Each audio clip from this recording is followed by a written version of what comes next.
Salmo de número 30, vamos ler a partir do versículo 8. A ti, Senhor, clamei e ao Senhor supliquei. Que proveito há no meu sangue quando desço a cova? Porventura te louvará o pó? Anunciará ele a tua verdade? Ouve, Senhor, e tem piedade de mim. Senhor, sê o meu auxílio. Tornaste o meu pranto em folguedo, tiraste o meu cilício e me cingiste de alegria. Vamos ler o 12 juntos? Para que a minha glória te cante louvores e não se cale. Senhor Deus meu, eu te louvarei para sempre. Quantos podem dizer amém, meus irmãos?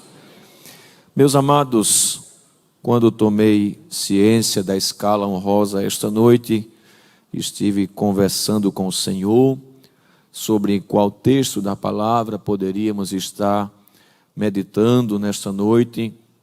Todos nós que somos a igreja do Senhor e também as pessoas amigas que nos dão o prazer de estar conosco para também ouvirem o Santo Evangelho, nosso coração foi dirigido pelo Espírito de Deus para este salmo, um salmo muito conhecido da igreja, nos versículos que acabamos de ler, os versículos 8 até o versículo 12, pretendo com a ajuda de Deus falar sobre o Deus que muda situações. Diga isso esta noite, o Deus que muda situações. Você serve a esse Deus? Eu levantei minha mão porque eu sirvo ao Deus que muda situações. A Bíblia é o livro da revelação especial de Deus. Ela nos mostra os atributos incomunicáveis, que são exclusivos de Deus, e os comunicáveis que Ele compartilha com o ser humano, ou compartilhou na criação do homem. Mas também essa mesma Bíblia nos mostra Deus agindo na vida de várias pessoas. O presente texto, por exemplo, foi escrito pelo salmista Davi, que louvando a Deus, ele agradece-lhe por grandes vitórias que havia recebido da parte do Senhor. No Salmo, Davi deixa claro que Deus, por sua piedade, havia mudado a situação dele, de pranto em festa, tirando-lhe o cilício, expressão que quer dizer veste de pelo de cabra usada em dias de angústia, e trocou por vestes de louvor. Esse Deus de Davi é o Deus que muda situações. A palavra situação, ela é traduzida pelo dicionário como o modo como certas coisas estão dispostas. Tanto a Bíblia como a experiência mostram que existem dois tipos de situação: situações boas e situações ruins.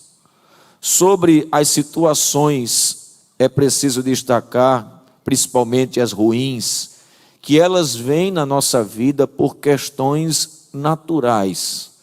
Eclesiastes capítulo 9, versículo 2, o sábio Salomão, refletindo sobre a vida, ele chegou à conclusão de que o que sucede ao justo, sucede também ao ímpio. Do jeito que o ímpio passa por luto na família, o justo também passa. O ímpio pode passar por angústia, a angústia de um desemprego, o justo também passa. E o ímpio pode passar por perdas, doenças, de igual forma aquele que também serve a Deus pode estar passivo a passar por isso, ou está passivo a passar por isso. Mas não somente o sábio Salomão chegou a esta conclusão. Jesus nunca enganou seus discípulos de que, por exemplo, ser um cristão autêntico seria imunidade ao sofrimento. Em João 16:33, ele disse: no mundo tereis aflições. Isso é fato. e vem sobre nós por questões naturais. Estamos no mundo. Segundo, as situações elas podem ficar ruins por causa de decisões erradas que tomamos. Às vezes as coisas não estão boas por causa da consequência dos nossos atos. Em Juízes capítulo 1, versículo 7, está o registro de um dos reis que pelejou contra Israel e que teve um fim como consequência de tudo que ele havia praticado. Ele tinha o costume de cortar os polegares das mãos e dos pés dos soldados e dos reis que ele conquistava, tirando para sempre a capacidade destes soldados de segurar uma espada, porque sem o polegar não tem como segurar a espada, e sem o polegar dos pés não tem como correr. Então um dia pegaram ele também, e quando pegaram, fizeram-lhe a mesma coisa. E ele já, depois de ter sofrido o que sofreu, disse: do jeito que eu fiz, Deus me pagou. E ele também teve os seus dedos polegares arrancados. Nas páginas do Novo Testamento, essa linha de pensamento segue. O apóstolo Paulo, em Gálatas 6 e 7, disse assim: pois há de ser que tudo que o homem semear, isso também ceifará. E Oséias, ele disse que quem semeia vento, colhe tempestade. Então, às vezes as situações ruins vêm sobre nós por causa de decisões erradas que tomamos. Em terceiro lugar, as situações elas podem ficar ruins, isso já na vida do crente, mais circunscrito a quem serve a Deus, por provação. O apóstolo Pedro disse, você pode conferir comigo, em 1 de Pedro, capítulo 4, e o versículo de número 12, que o crente pode passar por situações ruins por provação. Quando ele diz assim: amados, não estranheis a ardente prova que vem sobre vós, para vos tentar ou provar, como se coisa estranha vos acontecesse. O crente pode passar por sofrimentos, por situações ruins, por provação. E sempre quem está por trás da provação é Deus, que utiliza aquela situação difícil para forjar o caráter do crente, querendo aperfeiçoá-lo. Se os irmãos me entendem, digam amém, meus irmãos. Ainda olhando para a Bíblia e para a experiência humana, nós podemos chegar à conclusão de que há situações em que nós podemos remediar. Por exemplo, uma dor de cabeça se resolve com um Doril. Isso a gente tem condições de remediar. Há situações que eu não posso remediar, mas que tem uma outra pessoa que pode. Às vezes a gente está desempregado, mas conhece alguém de influência. Aí dá um toque para o celular dele, passa o currículo, diz: me ajuda aí. No outro dia ele diz: já consegui alguma coisa para você. Então há situações que nós podemos remediar, mas há situações que nós não podemos, mas outra pessoa pode. E há um terceiro tipo de situação, que nem eu posso remediar, nenhuma outra pessoa pode remediar. Mas quando todas as portas aqui se fecham, eu olho para cima e conheço alguém que pode mudar toda e qualquer situação. Quem pode dizer amém, meus irmãos? Este alguém é Deus. Ele é o Deus que muda situações.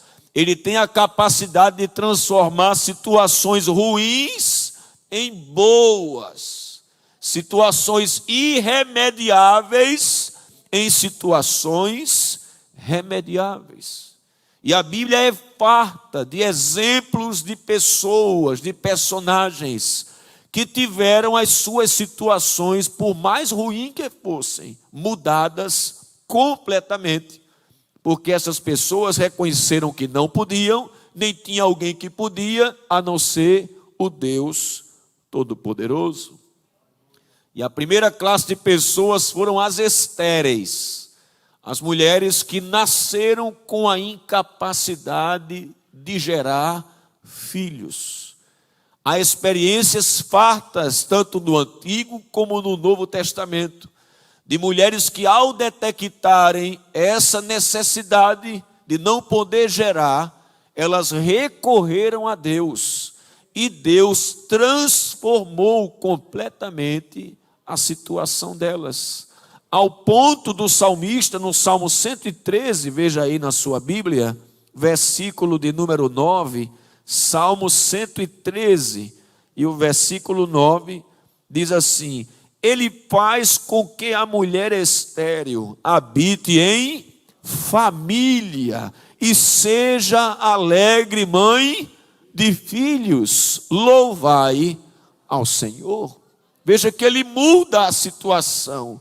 Ele faz com que a estéril habite em família, seja alegre mãe de filhos. E quando a gente vê essa declaração, a gente lembra de personagens como Sara, a esposa de Abraão, que em Gênesis capítulo 11, versículo 30, é dito que ela era estéril. Mas Deus chama este homem e esta mulher, no caso Abraão e Sara, para serem os progenitores de uma grande nação. E diz que faria eles frutíferos, e que a semente deles, aquilo que sairia deles, seria comparado às estrelas do céu e ao pó da areia da praia. E essa promessa é por demais arrojada, porque é feita a um casal de idosos. E se não bastasse, um casal de idosos que a mulher não tem condições de gerar. Se fosse feito a um casal que tinha condições, até que não parecia tão esdrúxulo, mas a esse casal parecia e era impossível. E se já era tarde quando Deus chamou, imagine quando estava perto de Deus cumprir, depois que se passaram 25 anos. Em Gênesis 18 e 14 está escrito que o costume das mulheres em Sara já havia cessado. Ou seja, ela não ovulava mais. Aonde a semente vai habitar se não tem mais óvulo? Mas o Deus que prometeu, o Deus que muda situações, Ele ia mudar aquele quadro. E um ano antes, Abraão recebe uma visita de Deus com 2 anjos em forma humana. E era preciso discernimento para enxergar a Deus no peregrino que veio à casa dele. E o Senhor apresentou-se, ele discerniu e disse: olha, eu te digo hoje que daqui a 1 ano, nesse tempo da vida, Sara será mãe. E Sara, quando ouviu isso lá dentro, ela sorriu, porque isso parecia esdrúxulo para ela. Tinha passado o tempo. Será que na minha velhice ainda terei deleite? E 1 ano se passou, e em Gênesis 21, veja na sua Bíblia, Gênesis capítulo 21, versículo 1 em diante, o texto bíblico nos diz que Deus mudou a situação de Sara. E o Senhor visitou a Sara como tinha dito, e fez o Senhor a Sara como tinha falado. E concebeu Sara e deu a Abraão um filho quando, irmãos? Na sua velhice, ao tempo determinado que Deus lhe tinha dito. E chamou Abraão o nome de seu filho que lhe nascera, que Sara lhe dera, Isaque. Glória a Deus. E ainda diz o versículo de número 8: e cresceu o menino e foi desmamado. Então Abraão fez um grande banquete no dia em que Isaque foi desmamado. E viu Sara que o filho de Agar, a egípcia, que esta tinha dado a Abraão, zombava. Até o versículo de número 8.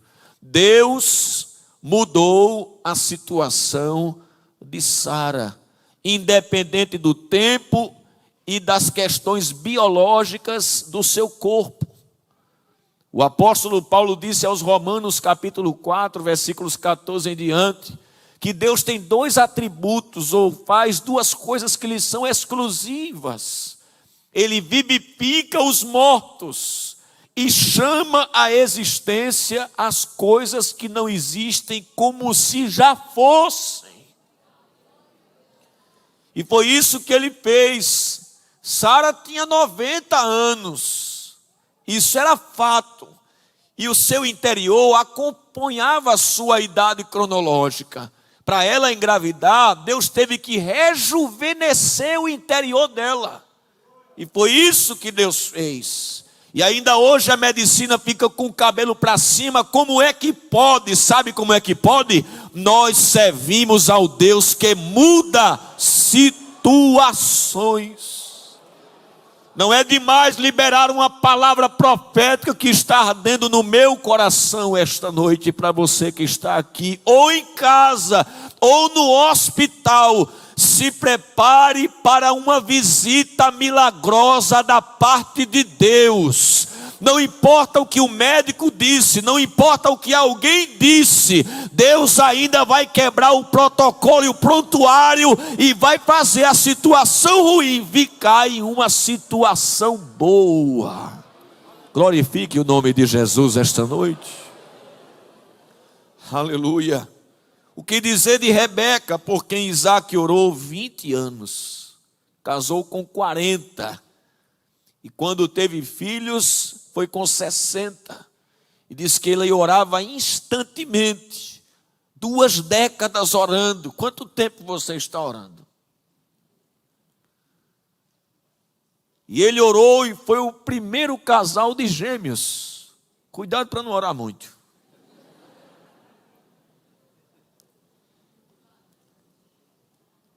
Ele transformou Raquel, que também era estéril, em uma mulher que gerou um ícone do Antigo Testamento, José. O número de capítulos que a Bíblia dedica à história de Abraão, dedica à história de José. José é um protagonista no Antigo Testamento. O homem que Deus usou como primeiro-ministro egípcio. Um homem que foi capaz de trazer, pela chamada que Deus lhe fez, um grande livramento para a sua descendência. Demorou, mas quem veio ao mundo trouxe orgulho para a família. E o nome de José, Iosef, é profético, Deus acrescenta. E veio o outro mesmo, Benjamim. Então Deus muda a história. Deus muda as situações. Glória a Deus. O que não dizer de Isabel, a esposa de Zacarias, uma levita, da linhagem de Arão, uma mulher de história. Isabel significa Deus é perfeito. Zacarias, que era sacerdote, significa Deus está lembrado. Ele tinha sido sorteado, escalado para queimar incenso no templo. E chegando lá, queimando incenso na presença de Deus, intercedendo pelo povo, não era nem por ele. De repente, à sua mão direita aparece Gabriel, o ser angelical interlocutor das grandes mensagens de Deus. E diz: não temas, Zacarias, a tua oração foi ouvida. Agora, o que dá a entender é que ele ali não estava orando por ele, estava orando pelo povo. Mas enquanto a gente trabalha para Deus, Deus trabalha para a gente. Não desanime. Às vezes você diz: eu estou fazendo tanto para Deus, vejo Ele fazendo na vida dos outros e não chega a minha vez. Se preocupa não, vai chegar a tua hora, vai chegar a tua vez. O Senhor me trouxe aqui esta noite para dizer: eu estou ouvindo a tua oração.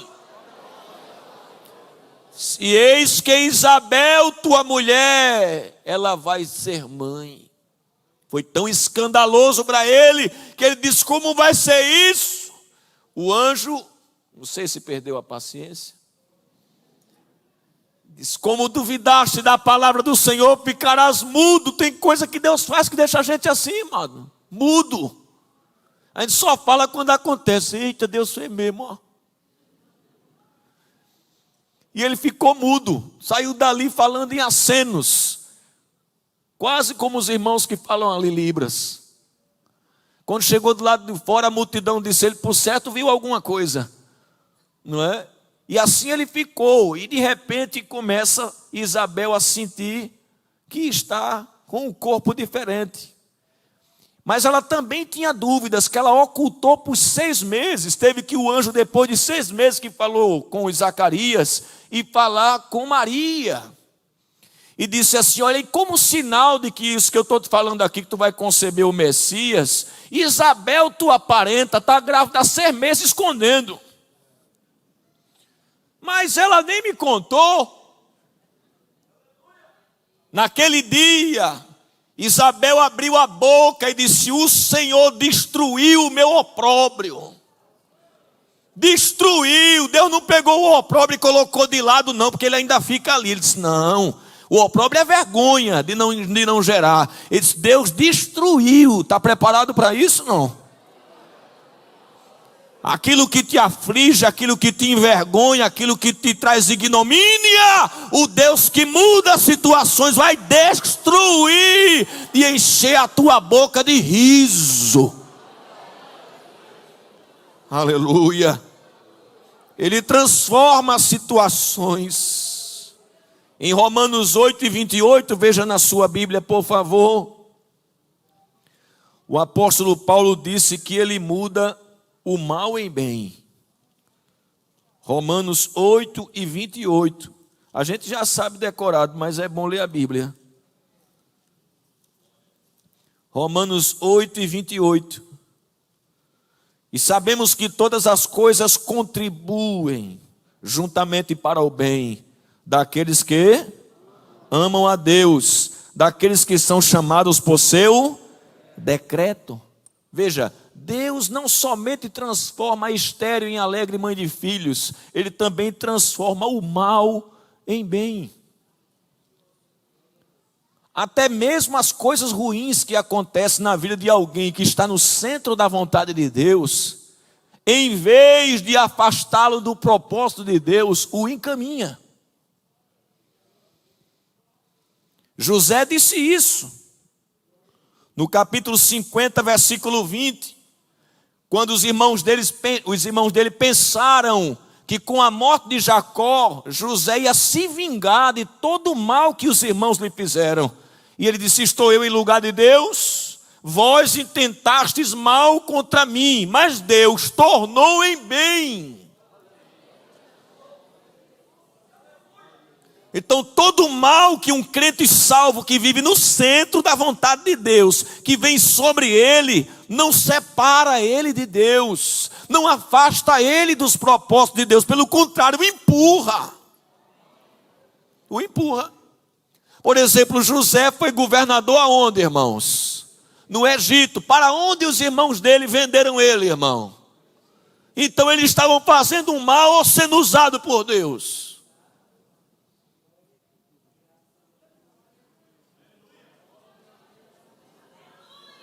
Quem empurra não atrapalha, soma.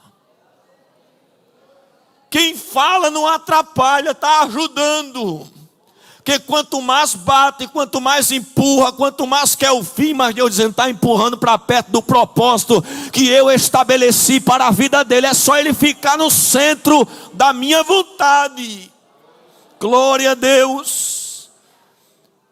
O apóstolo Paulo, quando escreveu a carta aos Filipenses, não escreveu angustiado, apesar de estar aprisionado em Roma. Ele disse assim: eu estou preso, mas as minhas algemas contribuíram para o progresso do evangelho. Tem irmãos que estão dizendo: peraí, prenderam o pastor? Foi agora é que eu prego. Se tem mais, toda a guarda pretoriana já foi evangelizada. Paulo pregava para os soldados que ficavam tomando conta dele, irmão. Quando ele apanhou por ter expulsado o espírito mal daquela mulher adivinhadora em Atos 16, jogaram ele no cárcere. Aí o que é que Paulo fez? Evangelizou o carcereiro e ganhou ele e a família toda. O inimigo bota a mão na cabeça e diz: não sei o que é que eu faço com Paulo. Ele solto, ganha alma, eu prendo ele, ele ganha até o carcereiro. Quem vive no centro da vontade de Deus é assim. Alara Xandarama Cantaramanássia. Eri Andarama Surimi Candaramahai. Esse é o Deus que muda situações. Diga comigo, Ele muda o choro em riso. Glória a Deus. Ele muda o choro em riso. Como é que a história de Ana começa em 1 Samuel? Chorando abundantemente, por não ter condições de gerar. Como é que ela termina? 1 Samuel 2. Ela disse assim: meu coração está dilatado e a minha boca ri dos meus inimigos. Olha o que é que Deus faz, irmão. Transforma o choro em riso. Ela não tinha condições de gerar, subiu para o templo, não podia entrar no interior do templo, porque era vedado o acesso aos sacerdotes. Ela orou junto ao pilar. Mas o Deus que ouve o sacerdote lá no Santíssimo também ouve o povo junto ao pilar. E ela pedia um filho. E Deus usou a boca, os lábios do sacerdote, deu-lhe uma palavra profética. Ela já desceu que o seu semblante já não era triste, já não era o mesmo. E ali o Senhor alterou alguma coisa na genética, na biologia, no corpo de Ana. E ela engravidou. E ela voltou no tempo aprazado em que o menino já tinha desmamado e apresentou ao sacerdote, disse: por este menino orava eu. E eu trouxe uns bezerrinhos para o culto em ação de graça. Pode olhar que ela trouxe o menino e trouxe os bezerros, as ofertas. Aqui, olha. A prova de que Deus fala e Deus cumpre. E eu vim agradecer. Quem crê que vai agradecer?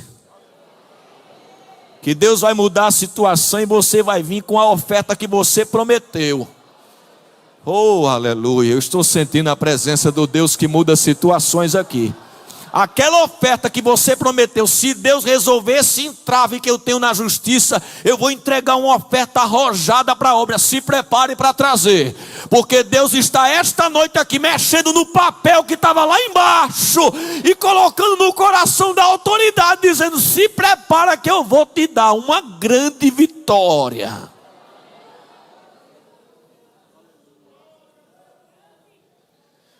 Diga comigo: Deus transforma a morte em vida. Ele faz isso também. Às vezes a pessoa estava morrendo, ou morto mesmo. E alguém diz: não tem mais jeito. Aí o Senhor diz: eu vou transformar. Ao que estava quase morto, ele vai e muda o quadro. E ao que estava morto mesmo, ele diz: eu também faço assim. Ele fez isso no caso de Jairo, da filha de Jairo, que morreu em casa. Ele fez o caso do filho da viúva de Naim, que já estava a caminho do cemitério. E fez no caso de Lázaro, que estava morto, enterrado, e de quantos dias? 4. O caso da menina de Jairo é extraordinário. Ela a princípio estava doente. E Jairo foi em busca de Jesus. Jesus foi na casa dele. No caminho teve um milagre na vida da mulher que tinha um fluxo de sangue, uma hemorragia há 12 anos. Interessante, 12 anos da hemorragia, 12 anos da menina de Jairo. E ele se demora um pouco ali, passando o microfone para a mulher contar o milagre dela. Mas, quando ele prossegue, os mensageiros chegam da casa de Jairo e dizem: não incomode mais o mestre, porque a menina já está morta. Jairo tinha pedido cura, não ressurreição. Jesus, entre aspas, demorou para fazer algo maior.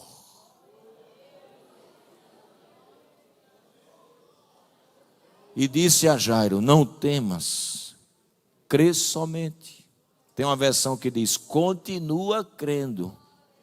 Diga para o seu irmão aí, continua crendo. Se piorar, continua crendo.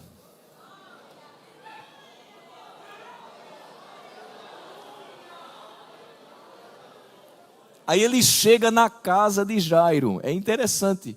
Já tinha pessoas chorando. E ele diz assim: a menina não está morta. Ela... Aí a Bíblia diz assim: e zombavam dele. Porque tem essas qualidades de gente que zomba de quem crê. Não acredita em milagre. Aí também não recebe, nem vê. Porque Jesus, quando foi fazer a ressurreição, disse: sai os zombadores, fica Pedro, Tiago, João, o pai e a mãe. Quem zomba não merece ver milagre, vai só ouvir de longe. Entra aqui dentro do quarto. Chegou para a menina e falou em aramaico. Uma das provas que os evangelhos foram escritos dentro do primeiro século é que contém porções de aramaico, não é? Uma fala antiga, uma linguagem antiga. Jesus disse: menina, levanta-te. Aí ela levantou-se e começou andando. E o texto diz assim, olha: e se apoderou deles um temor e espanto. Eu creio no Deus que faz coisa que espanta. Está preparado para isso? Deus vai dar uma girada tão grande que vai causar espanto nessa causa, nessa situação que tu estás enfrentando. Alguém dizia que não ia acontecer nada, mas o Senhor está dizendo esta noite: eu vou fazer algo para espantar. Aleluia, aleluia. Ele transforma a morte em vida. Ele transforma a sentença de morte em livramento. Herodes matou Tiago e prendeu Pedro. Se eu vou deixar isso para amanhã. Colocou ele numa prisão sob o cuidado de 4 quaternos de soldados. Há uma discussão se eram 16 no mesmo horário ou se eram 4 que se revezavam em 4 turnos. 2 fora da cela e 2 dentro da cela. Os 2 dentro da cela algemados a Pedro. Tem como sair? Tem como sair? Não tem como sair. O diabo sabe dar nó e Deus sabe desatar. Ele está algemado a um soldado à direita e outro à esquerda. Se ele puxa os soldados. Mas Deus sabe fazer. A igreja está fazendo o quê? Contínua oração. Prender o Pedro, Senhor. Tira ele dessa situação. Aí Deus, eu vou entrar. Eu vou entrar onde vocês não podem entrar. Eu vou fazer o que vocês não podem fazer. Eu vou desatar o nó que o inimigo fez. A sentença é de morte, mas eu vou cancelar o funeral. Oh, aleluia. Veio um anjo do Senhor que alumiou toda a prisão.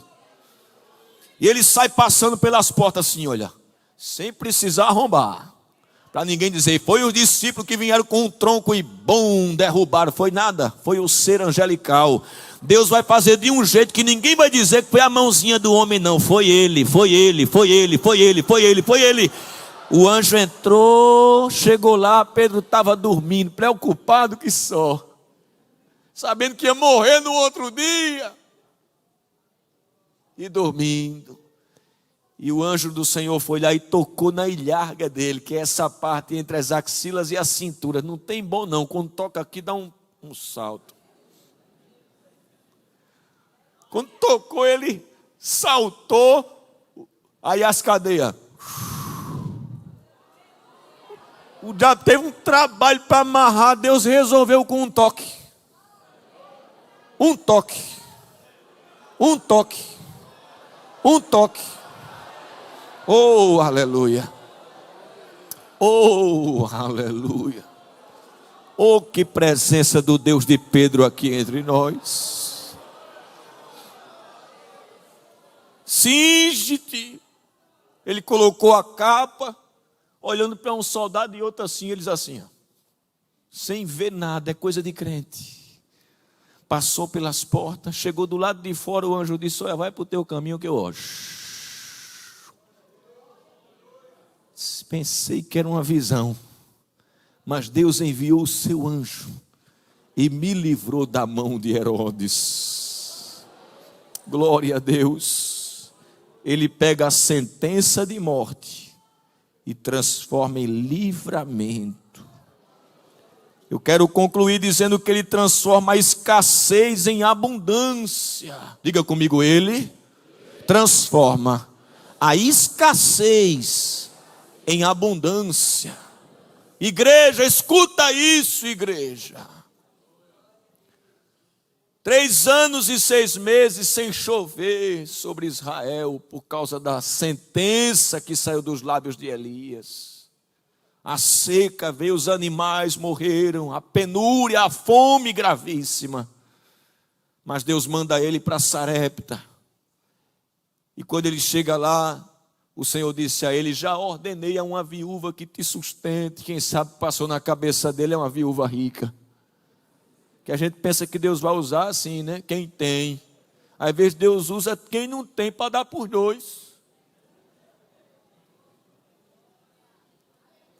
Chegou lá, tinha uma mulher catando um pedacinho de lenha. Ele disse: pega um pouquinho de água para mim. Ela disse: água tem. Foi lá buscar. Quando ela deu as costas, ele disse: um bolo de farinha. Esse bolo de farinha, meu senhor.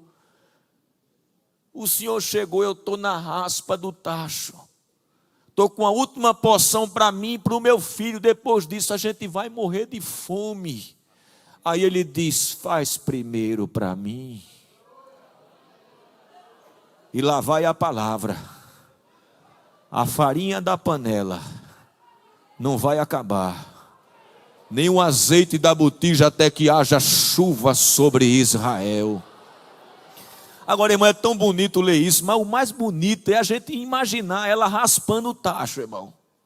Ela indo lá com a cuia, fazendo assim para pegar a última porção e saindo mais. Ela disse: que negócio é esse? Ela assim, ó. Oxe, saiu mais. Oxe, tem mais ainda. Tá brotando, é? Ninguém vai explicar não, viu? Mas vai brotar. Vai brotar.